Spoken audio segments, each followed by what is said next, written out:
Ele é especialista em computação e músico, uma pessoa que desenvolveu um conjunto diversificado de habilidades e interesses, contribuindo tanto para o campo da computação quanto para a indústria musical.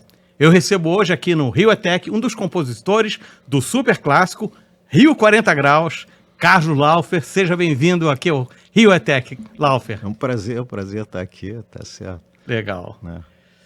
Deixa eu começar lá de trás das suas memórias que você tem, essa coisa multifacetada da música, da tecnologia. Quais são as suas primeiras memórias de música e de tecnologia? Vai agora no... A de tecnologia é uma coisa que desde muito moleque, assim, sempre tive uma coisa de raciocínio lógico muito forte, desde criança bem pequeno. Então sempre gostei dessa coisa e sempre tive um pensamento de ser cientista. Sempre tive isso. Né? Quer dizer, não foi mais ligado a foguete, esse tipo de coisa? É mais em relação à matemática, à lógica? É lógica, né? No início eu queria, o meu pensamento era me formar em eletrônica para depois fazer engenharia biomédica, que era você construir equipamentos para medicina, para diagnóstico. Então era uma coisa que ia misturar essa parte mais, né, técnica com uma parte de medicina também, de poder gerar uns equipamentos. Então esse era o meu primeiro, assim, da parte técnica. Da parte musical, vou falar artística. Meu pai trabalhava com televisão, então desde pequeno eu sempre tive muito, assim, essa coisa de ficar assistindo muitos programas, e meu pai acompanhava essa coisa artística, então também sempre Seu pai trabalhava com quem? Trabalhava com televisão. Mas na parte... TV Rio, teve programa, essas coisas. Produzia programas, trabalhou com Chacrinha, essas coisas todas. Legal. Mas aí dentro de música você tem assim você é um cara eclético, mas você tem as tuas produções, as tuas composições têm um viés assim de balanço, de groove que a gente chama, sim. Né? Que é muito parecido com o que eu gosto também, né? A gente tem essa afinidade grande, né? E da onde vem isso? E você tem alguma lembrança? Isso realmente não tem uma lembrança, é um gosto que eu sempre tive por essa parte de, vamos chamar de groove, né? Mesmo os guitarristas que eu gostava do Keith Richards, gostava do Rich Evans, tá? Um cara, né, muita gente não vai conhecer, mas um cara do violão de groove, João Bosco, Jorge Ben, isso me atraía, sempre me atraiu essa parte mais do ritmo, né? Entendeu? Então comecei tocando surdo, na realidade, uma batucada dessas de galera, toda semana se reúne para tocar, então eu sempre tive essa coisa da marcação, né? Legal. Então acabei, mesmo dos instrumentos, a minha parte principal é essa parte de marcação. Legal. Vamos falar da tua carreira na informática, né? Que informática nem fala muito mais, mas, né, na computação, você é PhD, cara. O cara é PhD, né? E trabalhou desde o início da criação da internet e da web, né? Sim. Que tem essas diferenças, né? O que você fez? Você trabalhou no consórcio ou em alguma instituição ligada ao consórcio que desenvolveu, né, a internet, né? E queria saber, você lá atrás, quando começou a fuçar isso, já tinha ideia de que isso era o futuro mesmo ou surpreendeu? Como isso dominou o mundo? Surpreendeu. Isso é uma coisa que... Tudo bem que tinha uma ideia de hipermídia, né? Na época que era essa coisa de você ter uma forma de estruturação não linear de texto, né? Então, mas essa parte da criação da web foi uma surpresa, né? Que foi o Tim Berners-Lee, que foi o inventor, que é o cara que é o presidente da W3C, que é o órgão que faz a padronização de faz os padrões da web, né? Ele teve essa ideia de criar uma coisa que era meio hipermídia, que vou poder acessar um documento remotamente. Aí criou a web, que basicamente é isso. Você tem uma URL, que é um endereço, tem um protocolo para transmitir e tem uma maneira que é o HTML de escrever a página. E tem um link. Então ele criou essa web e aí tem uma história folclórica que o Daniel Schwab, que é o professor do departamento que eu trabalhei muito tempo junto, ele, num desses congressos de hipermídia, Nessa época não tinha. Tinha internet, mas não tinha web. Mas já tinha, você já conseguia ler e-mail. Ele estava sem internet, aí tem uma seção sempre de posters. Né? Aí ele viu que tinha um computador ali com internet, aí ele pediu, posso usar aí para ler meu e-mail? O cara permitiu. Quem era o cara? Era o Tim Berners-Lee, com um artigo sobre a web, que foi recusado como artigo. Estava ali como post. Aquela coisa é tão na frente que o pessoal ainda não vê. Não, isso foi muito surpreendente. A web foi uma coisa muito surpreendente. Você não vê nenhum filme, pode ser Jetsons, não sei o quê, falando de web. Tá? Ele fala de máquina de fazer batata frita, mas... De Rose e pegada, robô, né? Web, carro voador. E quais eram as suas atribuições quando você esteve envolvido com esse ambiente? Então, eu trabalhei muito tempo em projetos dentro da PUC, da pós-graduação, e o W3C, que é esse órgão que faz a padronização, ele é um consórcio de empresas e instituições. Né? Então, a PUC era uma das instituições. Então, num desses definições de um tipo de padrão, que era publicação de dados na web, né? Melhores práticas para publicar um dado na web, eu fui indicado pela PUC para participar desse grupo que definiu esse padrão. É um padrão. Que está até hoje... ele é uma recomendação, né, de como você, quando você quer abrir um dado, quais são as boas práticas para você publicar esse dado, de tal maneira que ele possa ser consumido de uma maneira mais fluida, eficaz, eficiente. Isso aqui, ano, mais ou menos. Isso foi ali para final. Não, isso aí já foi perto do início dos anos 2000. 2000 já? Tá. Porque, porra, não, desculpe, cara, a web é de 96, né? Isso foi ali 2013 a 2016, é um padrão recente. É recente, entendi. É um padrão bem recente. Já existia, entendi. Quando você começou a abrir dados, mas começou a ser aberto de uma maneira despadronizada, aí o W3C padronizou. E nessa época, então, que surgiu a internet, ou a web, né, na verdade, você estava onde e como isso te impactou? Você estava na PUC? Eu já estava na PUC, estava fazendo... Quando a web surgiu, eu estava no mestrado. Não, estava começando o doutorado, isso aí. Quando a web surgiu. Estava lá dentro.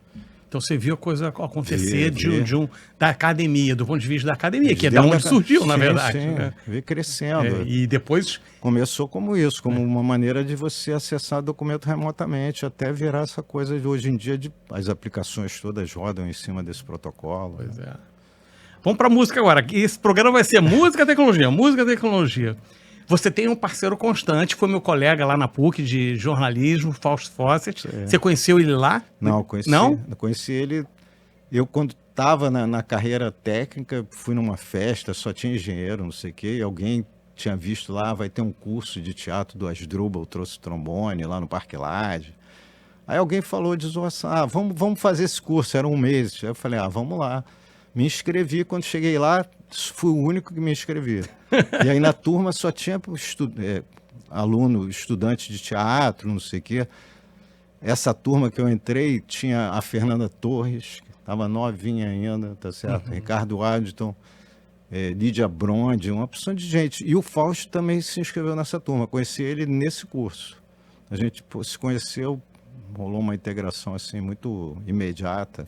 A partir daí... Essa parceria, eu vi recentemente um documentário, né, sobre o trabalho do Fausto, que você está, né, nele direto, e eu vi também uma questão de um método de composição ali. Tem uma hora que vocês estão lá, você levando né, no violão ou na guitarra, até vocês... E como é que funciona? E como o Laufer, tecnólogo, ou né, PhD, né, se está presente na criação musical e especificamente nessa tua parceria tão constante, né? Então, quando eu produzo, tá certo? Eu sempre gostei de produzir usando tecnologia. Tive aquela primeira bateria eletrônica, o ATR-606, o TB-303, tive quando eles surgiram. Aquele Fostex, usou o Fostex de gravação? Usei. Então, eu sempre gostei e gostei sempre de usar os softwares para criar. Eu chamo sempre era high-low tech, tá? Eu nunca tive... Era sempre baixa tecnologia, mas em alta intensidade. Certo. Mas na parte de criação com o Fausto, aquilo ali era uma sessão. Quem for no documentário, uma sessão como se fosse uma sessão espírita, uma coisa assim. Bicho. Tem uma coisa Como ali. é que a gente fazia? É normal assim, o cara que é escritor, ele no caso, o cara vai anotando coisas, anda na rua, anota uma coisa, anota, fica aquele, eu chamo de almoxarifado. O cara tem um almoxarifado de ideias. Eu musicalmente também tenho o meu almoxarifado de ideias. E quando a gente resolvia fazer alguma coisa, ou resolve fazer, no documentário, a gente apresentou isso, é uma coisa íntima. A gente se reunia, o Fausto abria a porção de coisas. Eu pegava alguma coisa do meu almoxarifado, que em geral é algum groove, né, alguma batida, fico repetindo aquilo de uma maneira, um mantra. É um mantra que eu repito. Ele fica ouvindo aquilo vai entrando nele, quem for no documentário vai ver, ele também tem uma origem que está ligada a uma coisa espiritual. E sai escrevendo, em geral, escreve praticamente um livro, que é o que vem na cabeça dele. Aí, depois disso, ali no caso, a gente nem parou para fazer isso, foi fazendo just in time, né? A gente parava, pegava aquela coisa toda e ia arrumando até virar uma música, entendeu? É um processo meio, vamos lá, não é quem faz primeiro a música, entrega para outro fazer a letra, ou faz a letra, é junto. Foi sempre assim. Você sempre senta, assim, sessão, graus, groove, Flávia. E ele pega aquele caderninho dele... Faz dali, sai dali, e depois só vai lapidando. Né? Entendi. E aí, como foi com... Bom, isso, Cátia Flávia foi nessa maneira, né? Cátia Flávia ainda foi mais, porque a gente tinha... A Cátia Flávia era um espetáculo que a gente fazia de 25 minutos. É uma história longa da Cátia Flávia. Ali é um resumo. Muito maior que isso, que a gente fazia, às vezes fiz só eu com ele, eu na guitarra, e uma bateria eletrônica, e ele contando essa história da Cátia Flávia desde o início dela até aquele final. Mas aí a gente estourou por causa dessa história, a gente contando essa história que o Cacá Diegues foi assistir, porque a filha dele viu, falou com ele gostou. Ele falou para o André Midani ir assistir, que era o diretor da WA. Foi lá, gostou. Falou para o Liminha ir assistir. E o Liminha gostou também. Aí aconteceu uma novela na Globo, que era o Outro, que o Liminha foi seu produtor. Aí ele falou, vamos botar alguma coisa dessa música. Subi eu e Fausto lá por Nas Nuvens. Pegamos aquela história de 25 minutos e falou, tem que ter 4. Aí resumimos em 4 minutos. Agora, esse arranjo que o Liminha fez, que é maravilhoso, que usou uma DX, uma bateria eletrônica, né? Sim. E era o que você, assim, materializou o que vocês, ou fugiu? Então, não. Essa é a Cátia Flávia mesmo ou tem outras Cátia Flávia? Então, ele viu a gente executando, porque a gente executava assim, com bateria eletrônica, a gente não tinha baterista, certo? Antes de ter o grupo, não tinha, era bateria eletrônica, as minhas baterias eletrônicas, o groove, a gente foi pro estúdio. Essa história eu vou contar. Conta, por favor. E aí, porra, a história da música pop. E aquele baixo é um baixo sensacional, né? Aí ele veio com o primeiro baixo, a gente olhou, era eu, o Sérgio Meckler ainda, o Nelson Meirelles. A gente olhou e falou, não é isso não, cara. Aí eu dei 2 discos do Woody. Era esse baixo que não era outro ainda. baixo, era outro falei, baixo. olha, era o tom. Não. Aí eu dei 2 discos do Woodine pra ele, não sei se você conhece o Woodine. Pô. Falei, olha, dá uma ouvida aí, é por aí. Só vou falar isso, não quero falar nada. Desculpe ele, mas tem essa história. Legal, pô, é um sucesso. E agora, vamos... Aí ele veio com aquele baixo. Entendi. E aquela menção ao... Isso aí já é onda nossa, Fausto, porque a gente sempre gostou muito de Rolling Stones. Rolling Stones. Sim, mas qual é a música mesmo? Let's Spend the Night Together. Já tô... A gente vai lembrar. Agora, e Rio 40 Graus, que é um clássico que aí já teve a super... Fernanda Abreu também, como foi sessão também, como foi foi sessão. Rio 40 Graus foi... Né, Rio 40 Graus é um filme muito famoso, né? Nelson Pereira dos Santos. E aí a Fernanda falou, vamos fazer uma música, que é Rio 40 Graus. Ela veio com essa proposta. Aí fizemos uma sessão, eu e Fausto, chegamos lá para ela, tá aqui, tem essa tripa aqui gigantesca, é isso aqui. Era maior ainda do que aquilo. Aí ainda foi sendo cortado, não sei o quê. mas foi criado numa sessão dessa também. Se eu buscar lá umas fitas cassete minhas, é capaz de eu achar. A super demo, a primeira demo. É. E quem produziu essa música? Foi o Liminha Foi o também. Liminha também, né? Usou sampler também, já era uma época... Tinha muito sampler nessa né? música, o Sérgio Meckler, né? Ele os robôs acabaram ele não ficando nos robôs, mas eu com ele a gente começou a trabalhar com sampler muito cedo também. A gente produziu 4 músicas, eu e ele, antes de ter sampler, usando 2 ilhas de vídeo, o Matic, cara, que era uma maneira de você conseguir copiar de uma fita para outra. Falar, ó, copia só 1 minuto. A gente pegava então um loop lá de Stevie Wonder, copiava 4, 8 vezes de uma fita para outra até fazer uma música. Então ele também se interessava muito por sampler, o Sérgio Meckler. Agora estou lembrando, estou com a música aqui, tem 40 graus, tem muitos For the Love of the Money, tem muitos.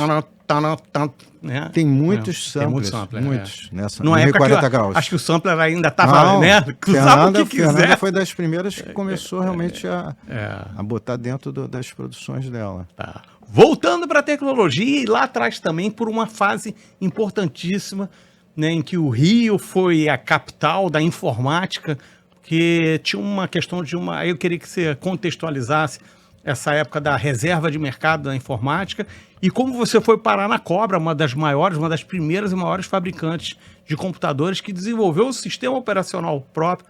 Essa fase me interessa muito de conhecer. Bem, eu depois que eu me formei, comecei a trabalhar numa empresa chamada Standard Elétrica, que trabalhava com centrais telefônicas, e aí, nesse período, estavam começando as centrais telefônicas controladas por computador, e aí eu trabalhei muito com programação lá, apesar eu me formei em engenharia eletrônica, mas lá eu trabalhei na parte de software, né? Numa época que era difícil você explicar o que era hardware e o que era software. Eu falei, não, computador não, tem a parte que é hardware.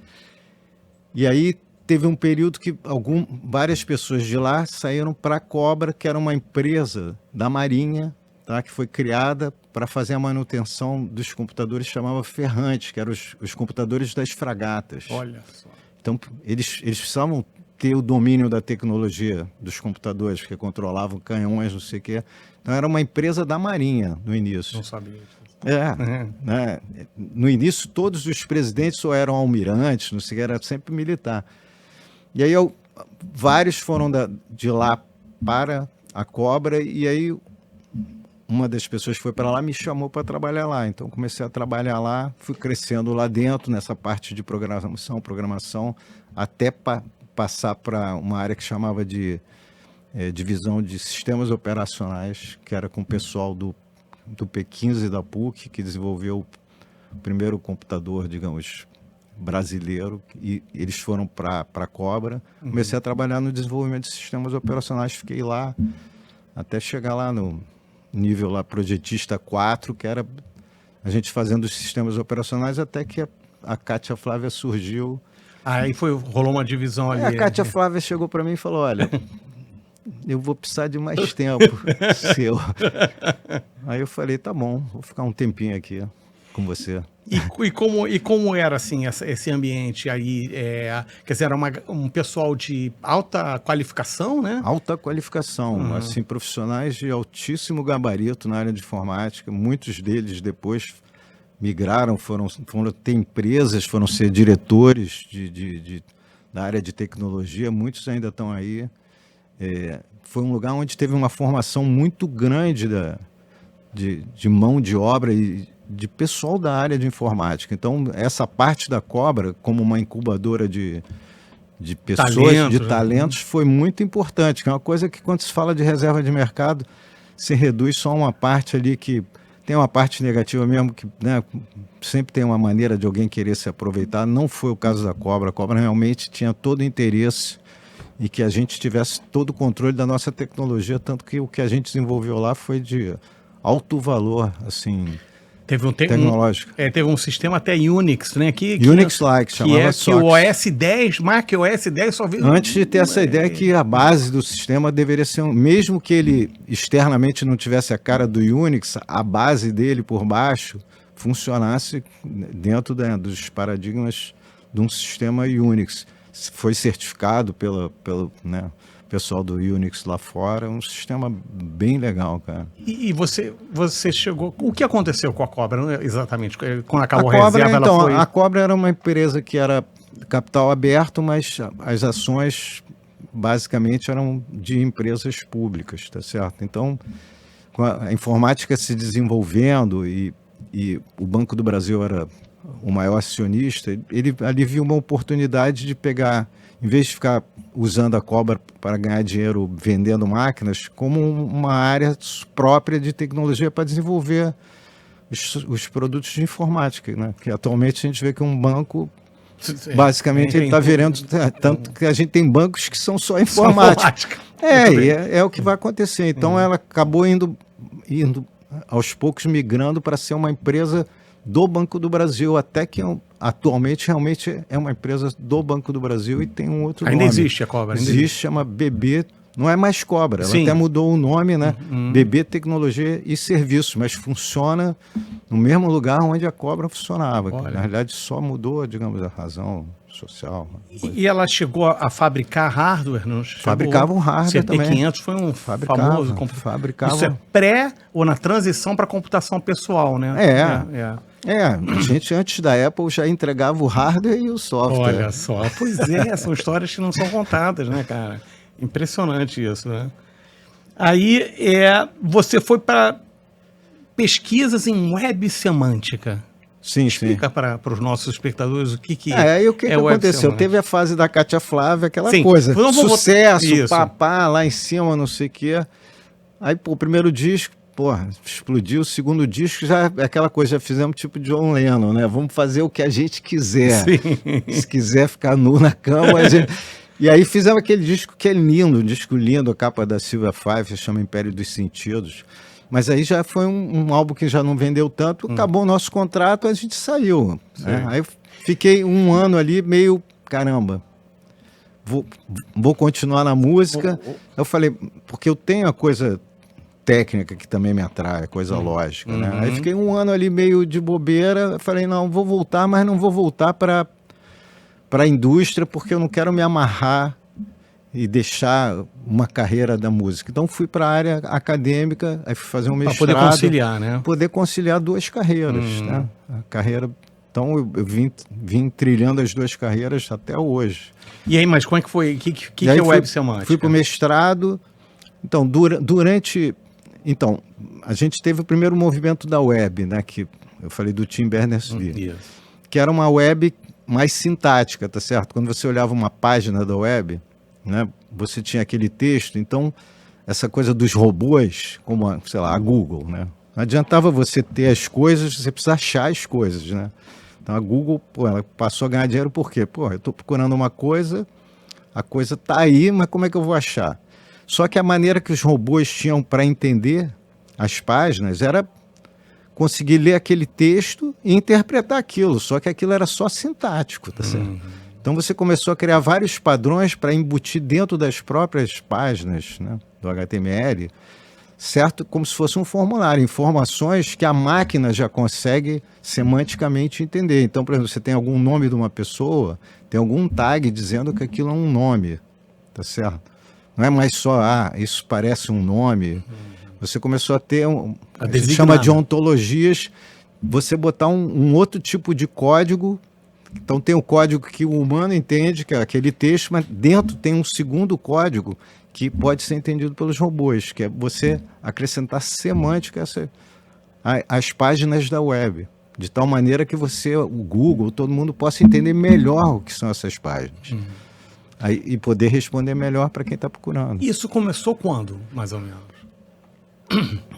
Isso acho que foi ali para essa parte de 2010, por aí também. É bem mais recente. É recente, tanto que esse é um padrão que ele ainda está se implementando. Hoje em dia você tem muitas páginas que já tem esse conceito de você botar, de criar ontologias, que a gente chama, que é a maneira de você descrever todas as coisas, o que é uma pessoa. Aí você precisa dizer nome, sei lá, altura, se é casado, com imagens também.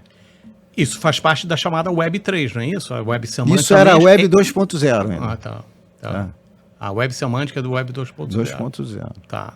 por ali. Agora, voltando aí... Até se chamava da 3.0, mas não é essa que se passou a chamar agora blockchain, com... essas coisas. Como né? Cripto. Multiverso. Multiverso, essas coisas.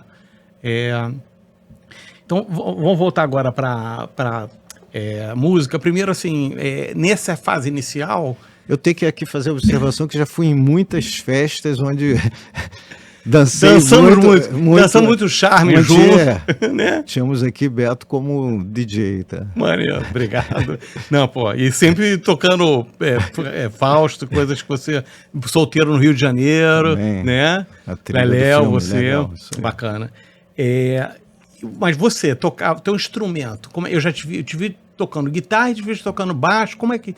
O que você toca? Surdo também toca? Então, voltando, eu tocava violão assim, né? Eu tinha um violão, mas eu também tinha essa coisa com o surdo dessa batucada que eu gostava de frequentar. Ia toda terça-feira ali para um lugar que chamava Chororó, que é uma cachoeirinha ali no Silvestre, num recuo. O pessoal ia para lá ficar bebendo cachaça de noite e tocando samba. Então, sempre gostei da marcação que eu falei. Comecei tocando a guitarra, a partir desse curso lá do... porque a gente começou a se apresentar, e aí tinha umas coisas musicais, comecei a tocar também. Então, toquei nos robôs, toquei guitarra. Depois teve o Básico Instinto, também tocava guitarra.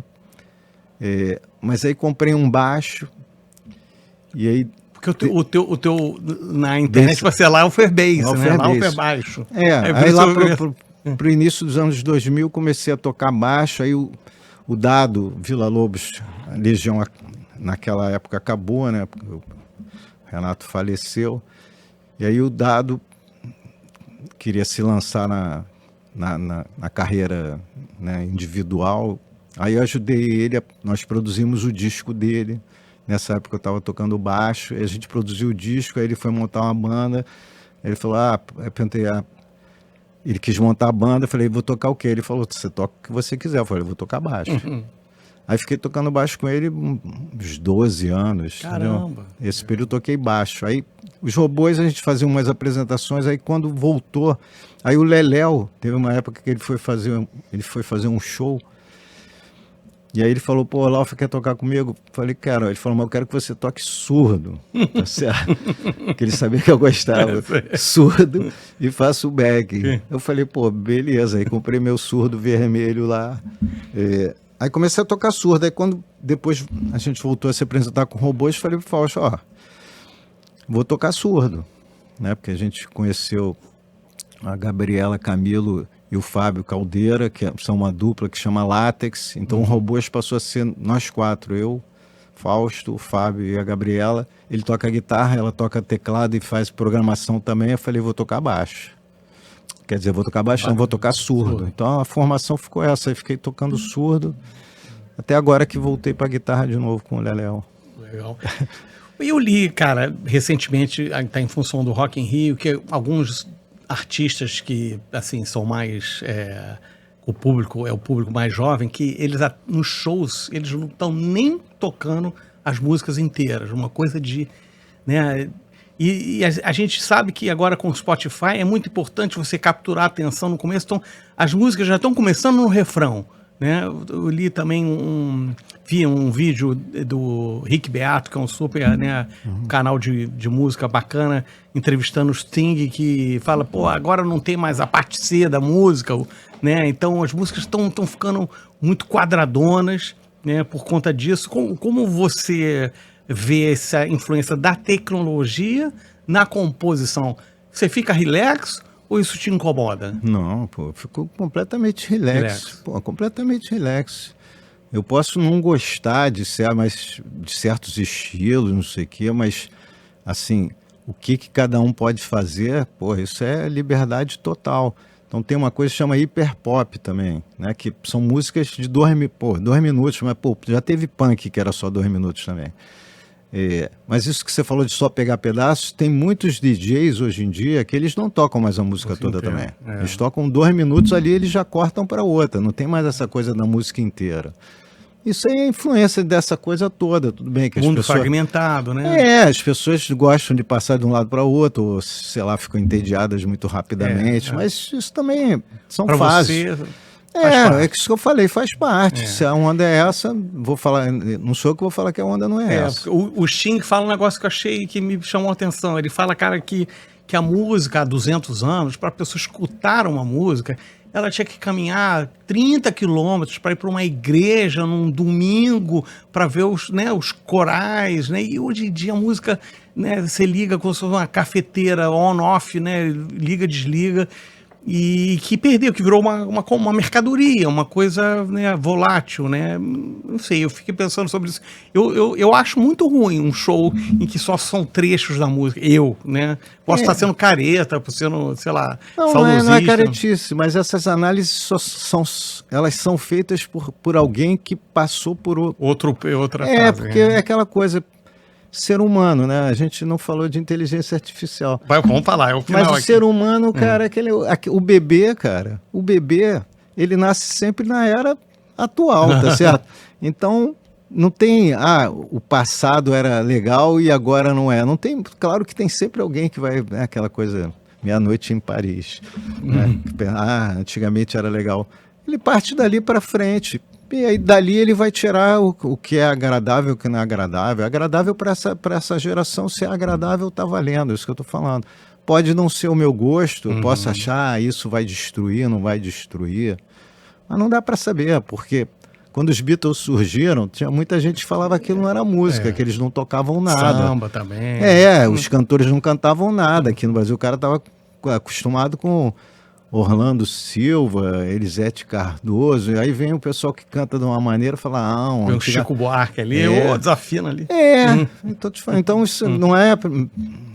Isso é choque de geração mesmo. É geracional, né? Então vamos para terminar aqui. Caramba, já estamos a 31 minutos. Vamos falar sobre o que você mencionou rapidamente, que a gente não pode deixar de comentar sobre a explosão da IA generativa. A gente até no táxi aqui vindo para cá, a gente é old school, pegamos táxi. Com motorista. Eu estava falando sobre a experiência que eu tive semana passada em São Francisco, fiquei muito impressionado com os táxis já sem motoristas, né? Mas como você vê essa explosão, né? Tem toda uma galera super aterrorizada, achando que as máquinas, né, vão ser tipo o Hall de 2001, querendo dominar o mundo assim que eles puderem, né? Como você vê esse futuro? Tá curtindo essas novidades, né? E no campo da música, a gente também conversou um pouco, você falou que, né, a gente está falando sobre o Suno AI, que é um dos serviços que fazem música através da inteligência artificial, com uma qualidade bem interessante. Você até falou, cara, aquilo é música humana que foi alimentada, e aí ele faz uma criação ali.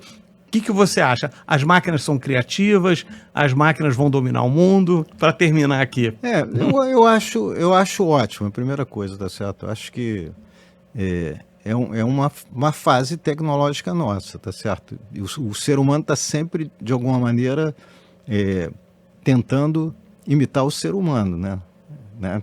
Ele está sempre tentando criar alguma coisa que é o ser humano, né? Então, por definição, já é menos do que o ser humano, né? Então, quando se pensa essa histeria de inteligência artificial, caramba, uma máquina que aprende, eu falo logo de um bebê, tá certo? Não dá para comparar a inteligência artificial com a capacidade de um bebê de aprender. Sabe, é infinitamente, assim, uma distância infinita. E, de alguma maneira, a maneira que se pensa em inteligência artificial, esse termo já acho ridículo, é igual chamar computador de cérebro eletrônico. Você alimenta ele com dados do passado, vai botando, né, uns labels dizendo o que é.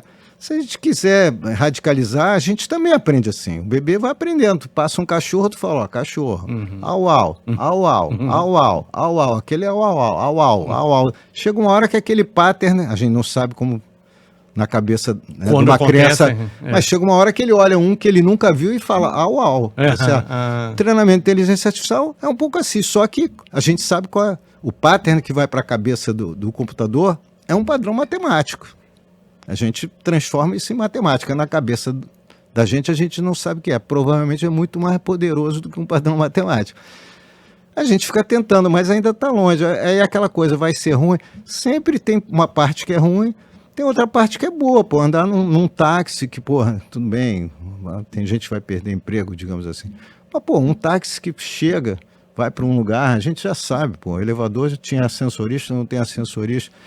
Porra, fazer diagnóstico, vai fazer um diagnóstico mais preciso. Então, dá para olhar para o lado bom, que já tem muita coisa para o lado bom também.